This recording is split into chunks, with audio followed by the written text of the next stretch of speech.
Fala meus amigos, estamos começando aqui mais um vídeo do canal e hoje vamos falar sobre esse tema especial que é o tema dos romances policiais, né? Por que que os romances policiais são tão legais? Estou aqui com a minha amiguinha, a Amy, tá aqui, ó, tá vendo? Dá um oizinho lá pro pessoal. Ó, vou deixar ela aqui, tá? E a gente vai falar hoje sobre o romance policial, né? Na verdade, o romance e o conto, né, policiais, essa classificação ela já é um pouco problemática, porque no fundo esse gênero, né, o subgênero, ele começa de fato com Edgar Allan Poe, né, o escritor americano, com 3 histórias que ele cria na década de 1840, né, o primeiro conto policial detetivesco, né, essa é uma questão interessante também, porque tem a ver com detetive, mais até do que com o policial, né, isso aqui é uma coisa interessante.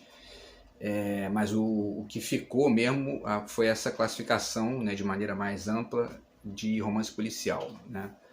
Mas começa então na década de 1840, mais precisamente no ano de 1841, quando o Edgar Allan Poe publica Os Crimes da Rua Morgue, tá? Que no Brasil estão nesse livro aqui, tá? Da LPM, certo?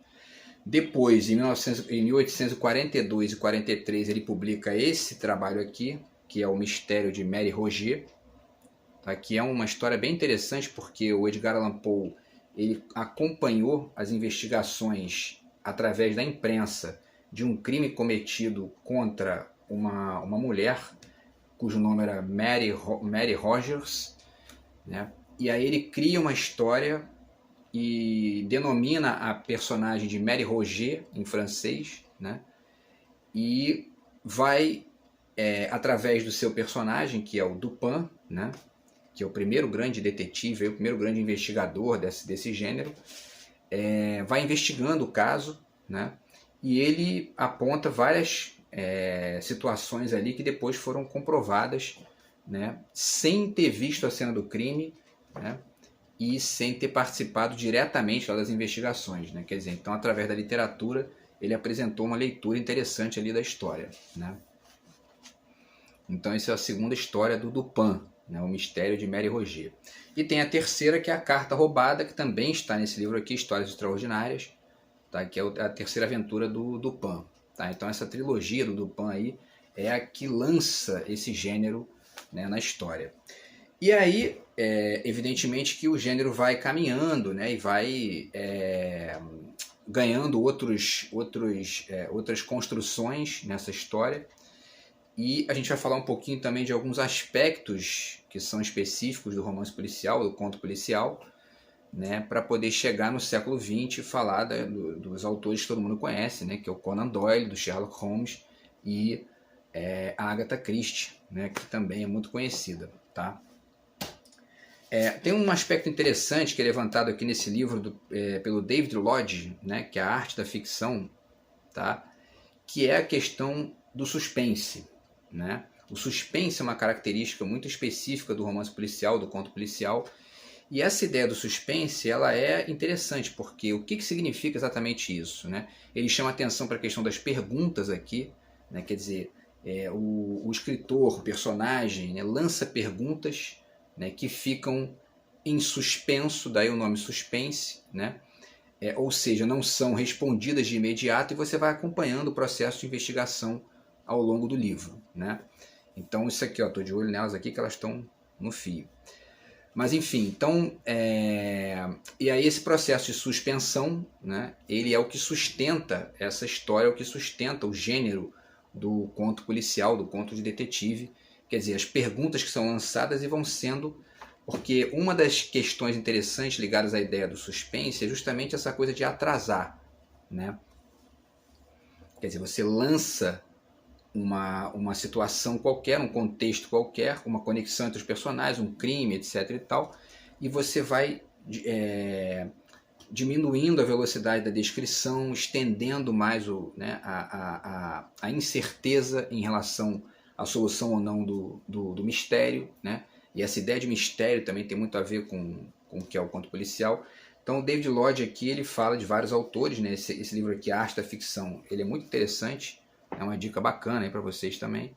E ele fala de várias coisas aqui, inclusive do Edgar Allan Poe, né? Ele tem mas antes de falar do Poe, é interessante também falar de uma colocação que ele faz aqui sobre o Thomas Hardy, né? Um conto chamado Um Par de Olhos Azuis, de 1873, quer dizer, mais ou menos 30 anos depois do Edgar Allan Poe, né?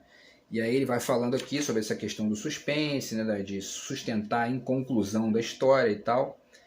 E aí ele narra uma cena, né? Na qual o personagem desse conto, ele tá... É um cara chamado Knight, né? O sobrenome dele é Knight. Eu perdi aqui o nome dele, mas enfim, ele é Knight, né? E aí ele tá num penhasco, né?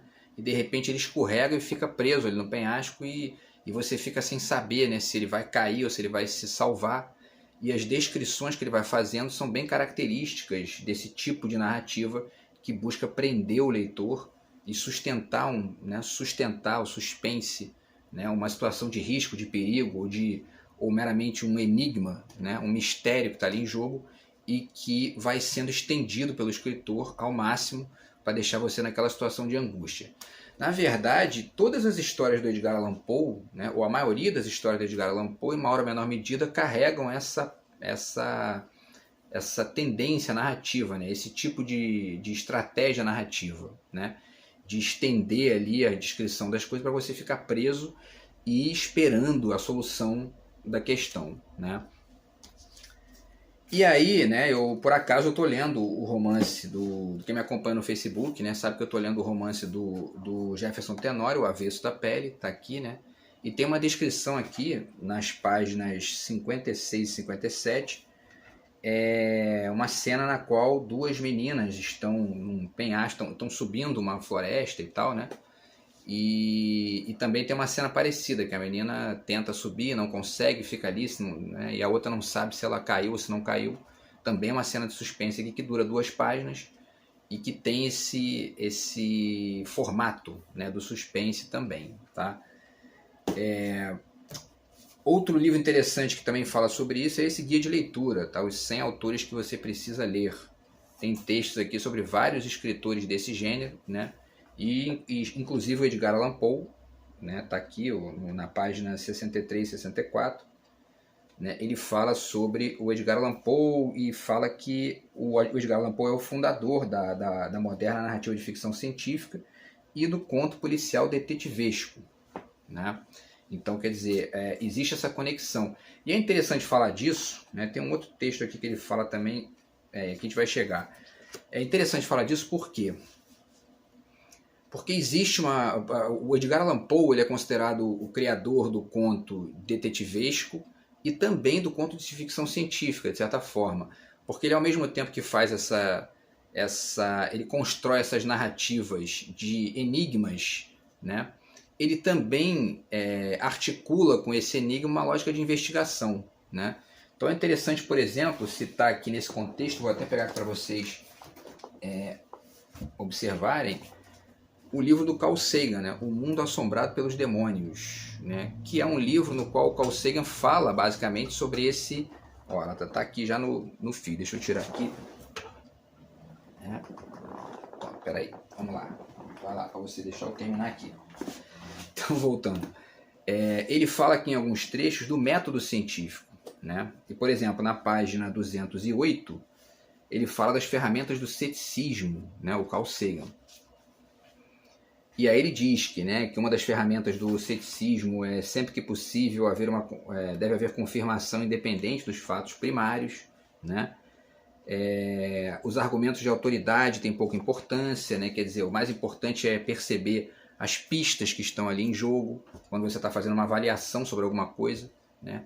Quer dizer, e fala de várias outras coisas, aqui está na página 208, 209, e você percebe nitidamente que tem tudo a ver com a forma como o Edgar Allan Poe constrói as histórias dele, né?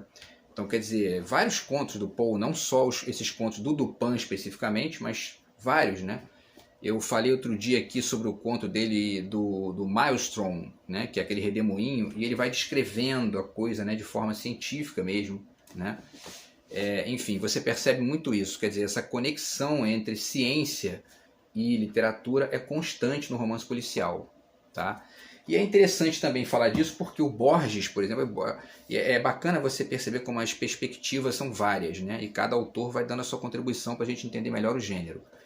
O Borges, por exemplo, nesse livro aqui, que é o livro de entrevistas sobre a filosofia e outros diálogos, com o Oswaldo Ferrari, ele fala que tem um texto aqui que é só sobre os contos policiais, né? Em determinado momento ele fala o seguinte, olha só que interessante, ele diz... O conto policial é parcialmente épico e, além disso, um gênero lógico. Observe que em um romance psicológico tudo é admitido. Admite-se qualquer extravagância que corresponda ao caráter da personagem. Por outro lado, em uma época bastante caótica da literatura, o rigor lógico foi salvo pelo conto policial, já que um conto policial é um conto intelectual, ou seja, um conto que tem princípio, meio e fim, no qual nada é inexplicável. Por isso há uma satisfação da lógica nos contos policiais, né? Então ele está ponderando aqui um detalhe que é até discutível, porque nem sempre é assim, né? A gente vai ver quando a gente falar do noir, né? Mas enfim, o fato é que o conto policial, a estrutura tradicional do conto policial é essa, quer dizer, você apresenta um enigma, tem um detetive ou uma pessoa que está ali disposta a investigar aquilo, essa pessoa produz uma investigação e resolve o problema, né? Então o Borges está ponderando que essa é uma alternativa, né? Quer dizer, uma visão, é uma variável ali do romance psicológico que fica muito caótico do ponto de vista dele, né? E de fato tem alguns exemplos que mostram bem isso. Mas o fato é que nem sempre o romance policial funciona nessa estrutura começo, meio e fim, com, né, um problema, uma solução, né, e tudo mais. E a gente vai vendo aqui aos pouquinhos durante o vídeo, né? Vamos ver com o tempo aqui, enfim. Então, vamos lá. E aí a gente chega então, sim, mais uma ponderação que vale a pena fazer aqui é o Ricardo Pilha, né, nesse livro Formas Breves, tá? Que é um livro sobre os textos curtos da literatura, os contos e tal, né? E ele tem dois textos aqui interessantes dele, quer dizer, tem um pedaço que ele fala exatamente sobre o romance policial, na página 57 até a 59, né? E dentre outras coisas, ele fala que o detetive, né, é justamente essa figura que ele é muito interessante porque ele não é uma figura totalmente ligada à lei, né? Porque ele não é um policial, ele não é um delegado, né? Ele é um detetive particular, né? Funciona à parte das instituições e ao mesmo tempo ele também não é um criminoso, quer dizer, ele está ali tentando resolver o problema, né? Então essa posição dele, que é uma posição meio que pendular e ao mesmo tempo marginal, permite a ele funcionar numa lógica ali que é uma lógica mais interessante do que o herói tradicional, por exemplo, né? Essa é uma das ponderações que o Ricardo Pilha faz aqui, né? E ele fala de outras coisas e diz inclusive que o detetive é o derradeiro intelectual, né? Mostrando que a verdade já não está somente nas mãos dos sujeitos puros do pensar, como o filósofo ou o cientista, né? Quer dizer, então, e ele fala dessa questão que a literatura ela discute os mesmos problemas da sociedade, né, mas de uma outra maneira. Quer dizer, então, enfim, e ela utiliza isso, o romance policial utiliza muito isso, né? E é interessante, essa ponderação do Pilha é interessante por vários motivos, né? Dentre os quais é o seguinte, o romance policial e o conto policial, enfim, as histórias detetivescas, elas começam a aparecer mais ou menos na mesma época em que as sociedades ocidentais vão se formando naquela lógica pós-iluminista, né? Aquela lógica pós-medieval, né? A gente pode dizer, né? Ou seja, começa a aparecer os contratos sociais, né? Começa a aparecer o direito, né? Como uma instituição que começa a regular as conexões sociais, com todas as suas contradições, evidentemente, mas aparece também nessa época, né? E as prisões, como bem pondera o Foucault, né? No Vigiar e Punir. Então, quer dizer, e os contos detetivescos e os romances policiais, eles surgem e vão se desenvolvendo mais ou menos nessa época e refletem essa questão urbana, né? E, enfim, das cidades do Ocidente, tá? E aí a gente chega na questão dos exemplos, né? Vamos lá. Temos então, aqui tem o Borges. Sim, antes de chegar nesses exemplos do século XX, vale só mais uma ponderaçãozinha aqui. O Borges, nesse livro O Outro, o Mesmo, tá? Ele tem um poema sobre Edgar Allan Poe, né? na página, nessa edição brasileira está na página 139, ela é bilíngue, inclusive, entendeu? E aí ele diz aqui, né, que ele descreve o Poe como um complexo inventor de pesadelos, né? E o último, né, a última estrofe diz exatamente assim: quem sabe lá onde está, além da morte, prossiga erguendo solitário e forte, esplêndidas e atrozes maravilhas. Né? Ele termina esse poema sobre Edgar Allan Poe. Tá? E, enfim, e aí a gente chega então no século XX, né? Na virada do século XIX para o século XX, e começa a surgir esse romance policial que a gente conhece mais tradicionalmente, que é justamente o desses dois grandes autores, que é o Arthur Conan Doyle, né, o inventor do Sherlock Holmes, tá? E tá aqui um exemplo, né, do Sherlock Holmes, que é esse livro aqui, O Cão dos Baskervilles, né? E a Agatha Christie, né, com o nosso famoso Hercule Poirot. Tem aqui, inclusive, a propagandazinha da coleção. Eu tenho a coleção completa aqui, mostrei para vocês já no Facebook também, né? E aí tem vários aqui da Agatha Christie, porque aí, né, para falar desse detetive básico e tradicional aí do conto policial, do romance policial, de certa forma ele reflete ainda a manutenção daquela figura do gênio romântico, né?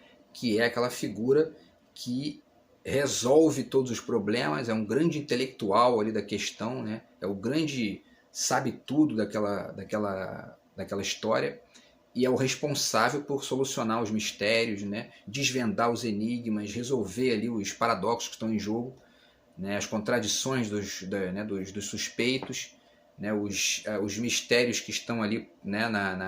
nas entrelinhas das pistas, né? E o Sherlock Holmes, e especialmente o Hercule Poirot, são retratos desse tipo, que é uma certa manutenção do gênio romântico, né?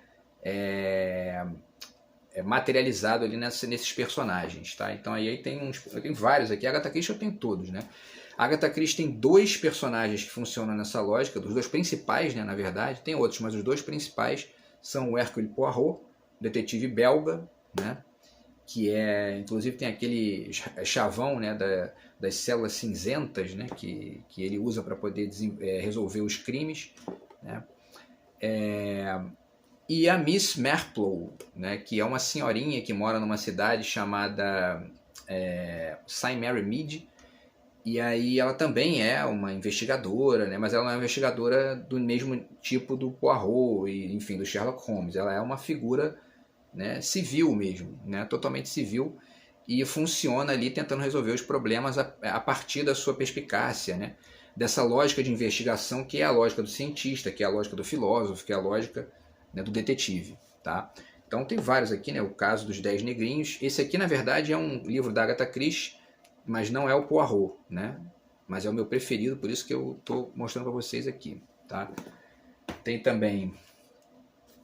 Aí tem as aventuras do Poirot, tem vários também, né? Tem o assassinato de Roger Ackroyd, que inclusive tem uma especificidade narrativa aqui muito interessante. Quem não conhece, vale a pena ler, né? Quem já leu sabe do que eu estou falando, mas enfim, não vou dizer porque, né, se eu disser isso, estraga a história, mas é muito interessante, tá? O assassinato de Roger Ackroyd.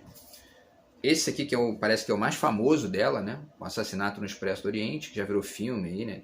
Recentemente teve mais uma filmagem dele, né? Esse aqui, que é o Caio Pano, também tem uma especificidade interessante aqui nessa história do Hercule Poirot, né? Muito interessante também. E uma história da Miss Marple, que é essa aqui, Um Corpo na Biblioteca, tá?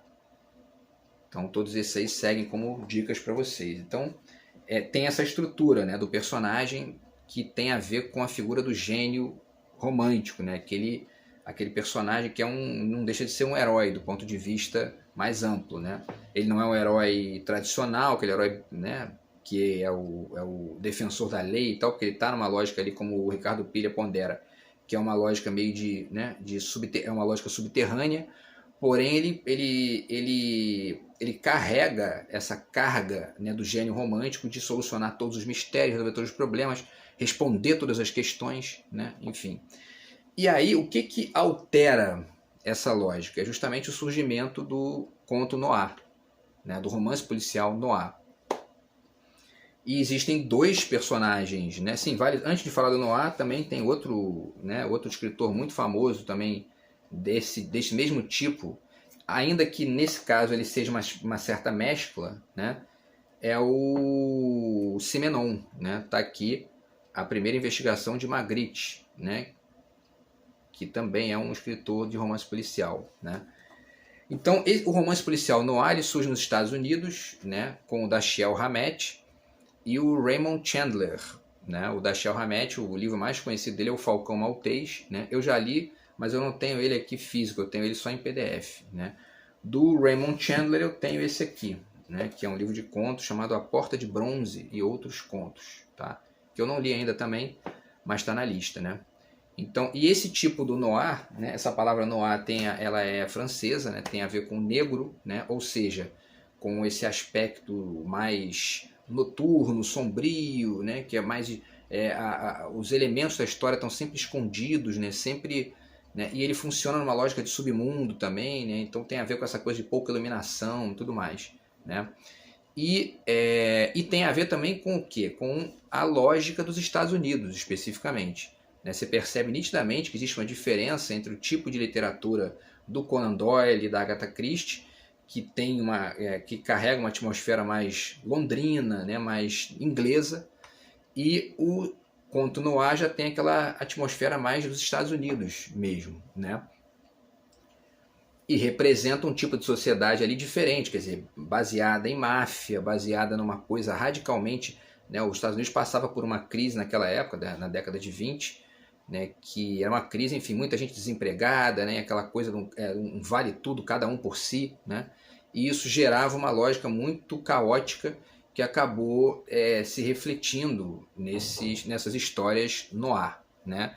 Então você tem, e é um detetive que não tem mais nada a ver com aquele modelo do gênio romântico, quer dizer, ele é cheio de problemas, se envolve com drogas, se envolve com prostitutas, se envolve com uma série de questões que não são, que você não vê no Poirot, você não vê no Sherlock Holmes, né? E, enfim, e aí o noir tem essa característica, né? Que ele é uma lógica mais ligada à máfia. Inclusive é interessante citar esse livro aqui, que não é um romance, né? Estrito senso. Chama-se Noturno de Havana, né, que conta a história de como que a máfia dominou a ilha de Cuba e depois foi derrotada pelo Fidel, pelo Che Guevara.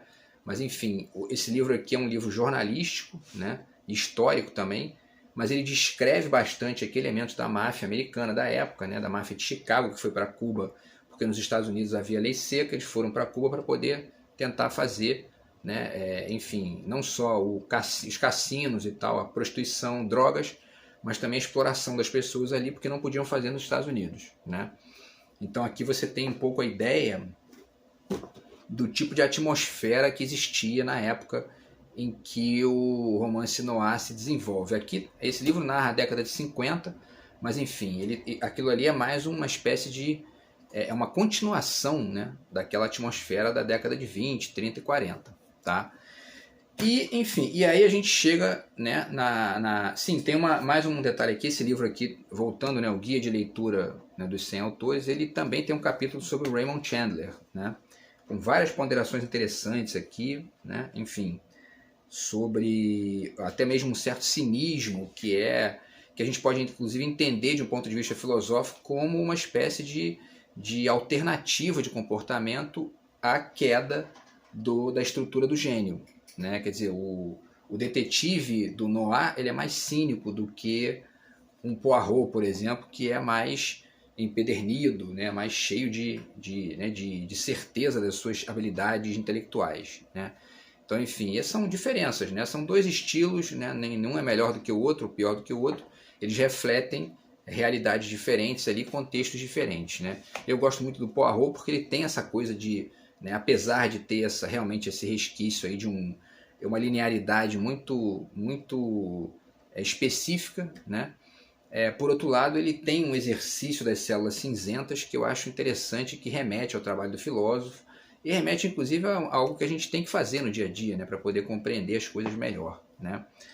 Enfim, e aí a gente chega no fim do vídeo, que vamos falar um pouquinho sobre o romance policial mais recente, né? Vamos ver o tempo aqui. já está no fim, vamos correr aqui para tentar acabar. Tem uns nomes interessantes, né, no Brasil de hoje, tá? Então, por exemplo, o Tony Bellotto, que tem esse livro aqui, Bellini e a Esfinge, né, que é o Bellini é o detetive dele, né? Eu não li ainda, então é mais uma dica aqui, está na minha lista também, tá? A Patrícia Mello também tem algumas histórias nesse sentido, então O Elogio da Mentira é um romance interessantíssimo dela, que mistura essa coisa detetive, né, com uma certa crítica ao meio editorial, né, uma certa crítica à conexão dos escritores com os editores e tal, enfim, com a coisa do best-seller também. É um romance interessantíssimo, é o que eu mais gosto dela.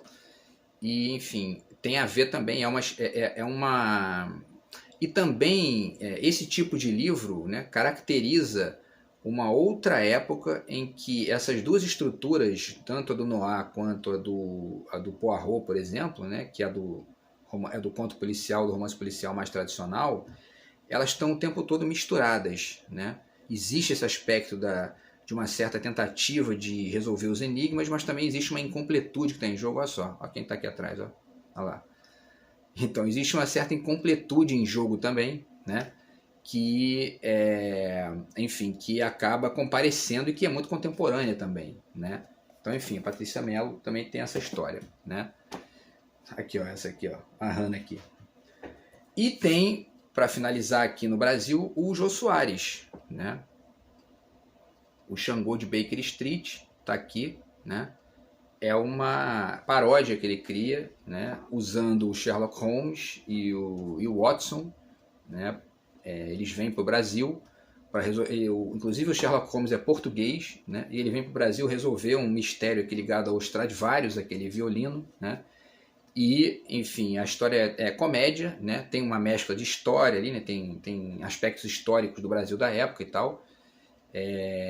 A Chiquinha Gonzaga e tal, enfim, né? É uma história muito interessante, muito engraçada do Jô Soares, e ele também faz ali a sua contribuição, né, para esse gênero, tá? Do policial, do detetivesco, tá? Xangô de Baker Street. E a gente pode citar mais algumas coisas aqui interessantes, quer dizer, esse livro aqui da Sophie Hannah, tá? Os Crimes do Monograma, tá? A Sophie Hannah, ela ganhou os direitos da família da Agatha Christie para poder escrever novas aventuras do Hercule Poirot. Tá? Isso também é uma curiosidade interessante, né? Quem não sabe disso, quem não sabia disso, vale a dica aí. Né? Quer dizer, é uma escritora que está viva, escrevendo bastante aí, e ela ganhou os direitos para escrever novas aventuras do Poirot, né? E esse livro aqui é bem interessante também, você percebe que tem uma conexão dela ali com a lógica de narrar da Agatha Christie, né? E é bem legal, é um romance também bem interessante, tá? E, por último, vale citar o seguinte, né? O Borges, na verdade, ele tem dois textos muito interessantes que ajudam a gente a pensar, né, a quantas andam, né, essa lógica enfim, do conto policial, do romance policial. Um conto que eu já falei muito para vocês aqui, que é o Tema do Traidor e do Herói, que está nesse livro aqui, o Ficções, né? E aí nesse conto o Borges meio que problematiza essa conexão aí do herói, do traidor e do vilão, enfim, né? O herói passa a ser o vilão e o vilão passa a ser o herói, né? Enfim. E esse conto, ele de certa forma subverte, né, mais ainda essa lógica. E ele tem também um livro muito interessante, que eu não li inteiro, né, mas eu fui ler um dos contos aqui, outro, né, anteontem, que é esse aqui, o História Universal da Infâmia, que é muito interessante, e tem um conto aqui que ele fala sobre o Billy the Kid, né? Tá na página 56, né? E aí, na verdade, você percebe aqui, vamos ver o tempo, né? Você percebe que nesse particular aqui, o grande criminoso é o escritor, né? Mas é um criminoso do bem, entre aspas, né? Que ele está, na verdade, subvertendo a história como ela foi contada, justamente para mostrar que essas descrições que são feitas, né, sejam elas as descrições tradicionais de tipo Poirot, sejam elas as do Noir, elas são sempre incompletas, né? E elas sempre permitem novas leituras, né? Então, o leitor, você como leitor, né, nós como leitores, somos também, de certa forma, investigadores da história, né? E, ao mesmo tempo, aspas, né, potenciais criminosos, no sentido de que a gente pode subverter a leitura, né, e levar para outras searas, para outras interpretações, né? Então essa história, o Borges faz isso muito para mostrar, né, que é possível que a gente pegue as histórias aí que são, né, já muito batidas e com um sentido muito carregado, a gente possa reler isso e transformar em outras coisas. A paródia faz muito isso, o humor faz muito isso, né? E, enfim, é uma das movimentações contemporâneas dessa lógica do conto policial, né? Beleza, meus amigos? Então é isso. Espero que vocês tenham gostado, tá? São essas dicas aqui, essas referências históricas e ao mesmo tempo contemporâneas, né? Para a gente entender esse tema, por que é tão legal, né? Essa história dos romances policiais, dos contos detetivescos, tá bom? Então é isso. A gente se vê no próximo vídeo. Se você gostou, curta, compartilhe com os amigos e a gente se fala no próximo vídeo, beleza? Grande abraço aí, até a próxima e valeu!